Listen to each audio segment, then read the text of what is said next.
தலைமை செயலக பணியாளர்கள் காலை 10 மணிக்குள் பணிக்கு வர வேண்டும் என்ற வாய்மொழி உத்தரவின் எதிரொலியாக தலைமை செயலகத்தில் 90% பணியாளர்கள் முன்கூட்டியே வருகை தந்து பணிகளை தொடங்கினர்.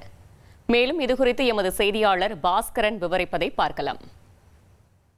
தலைமைச் செயலகத்தில் பணியாற்றக்கூடிய அரசு ஊழியர்கள் காலதாமதமின்றி பணிக்கு வருகை தந்து தங்களுடைய பணிகளில் கவனம் செலுத்த வேண்டும் என்று வாய்மொழி உத்தரவு பிறப்பித்ததனுடைய எதிரொலியாக தலைமைச் செயலகத்தில் பணியாற்றக்கூடிய அரசு ஊழியர்களுடைய வருகை என்பது இன்று ஆர்வத்துடன் அவர்கள் பணிக்கு வரக்கூடிய காட்சிகளை நம்ம தொடர்ந்து பார்த்து கொண்டிருக்கிறோம். தமிழக அரசில் குறிப்பாக தலைமைச் செயலகத்தில் 40க்கும் மேற்பட்ட துறைகளில் 5500க்கும் மேற்பட்ட அரசு பணியாளர்கள் பணியாற்றி வருகிறார்கள். இவர்கள் குறித்த நேரத்துக்கு பணிக்கு வருகை தர வேண்டும் அப்படிங்கிறது நேற்று வாய்மொழி உத்தரவாக பிறப்பிக்கப்பட்டது. சுற்றறிக்கையும் அனுப்பப்பட்டது. அந்த வகையில் அரசு ஊழியர்களுடைய பணி நேரம் என்பது தலைமைச் செயலகத்தில் காலை 10 மணி முதல் மாலை 5:45 மணி வரை. இடைப்பட்ட கால நேரத்தில் அரை மணி நேரம் உணவு இடைவேளையும் வழங்கப்படுகிறது. பிற்பகல் நேரங்களில் அந்த நேரத்தை கருத்தில் கொண்டு பார்க்கும்போது அரசு ஊழியர்களுடைய வருகை என்பது காலை 10 மணிக்கு முன்னதாக வருகை தந்து எந்த விதமான கோப்புகளும் தேங்காமல் பணியில் சுணக்கம் ஏற்படாமல் கவனம் செலுத்தி அரசு பணிகளில் எவ்வித தொய்வும் இல்லாமல் கோப்புகள் உடனடியாக கையெழுத்திடப்பட்டு திட்டங்கள் செயல்பாட்டுக்கு கொண்டு வரக்கூடிய நடவடிக்கையில் அரசு பணியாளர்கள் தீவிரமாக ஈடுபட வேண்டும்.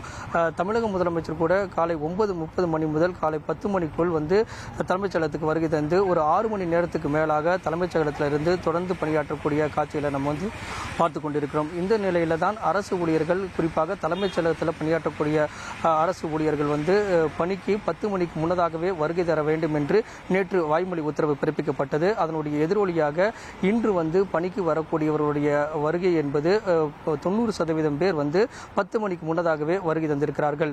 காலை 10 மணி வரை வருகை பதிவுக்கான ஏடு அவங்களுடைய ஒவ்வொரு துறையினுடைய செயலாளர்கள் முன்னிலையில் இருக்கும்.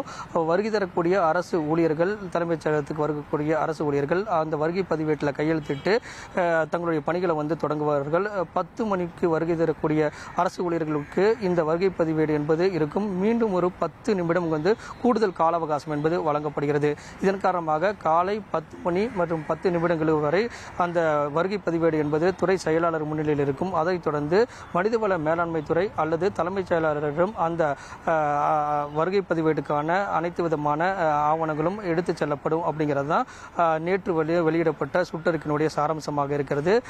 இன்று தலைமைச் செயலகத்தினுடைய பணியாளர்கள் 90% பேர் குறித்த நேரத்துக்கு வருகை தந்திருக்கக்கூடிய காட்சிகளை பார்க்க முடிகிறது. வரக்கூடிய நாட்களில் 100% பேர் 10 மணிக்கு முன்னதாகவே குறித்த நேரத்துக்கு முன்னதாகவே காலதாமதமின்றி வருகை தரக்கூடிய வாய்ப்புகள் இருப்பதாக அரசு ஊழியர் பணியாளர் சங்கமும் தெரிவித்திருக்கிறார்கள்.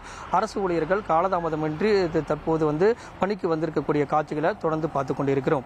1,28,00,000 மனங்களை வென்ற தந்தி டிவி யூடியூப் சேனல். தவிர்க்க முடியாத தம்ப்நெயில், கலக்கலான கான்டென்ட்ஸ். நீங்களும் இந்த குடும்பத்தில் இணைய இப்பவே சப்ஸ்கிரைப் பண்ணுங்க.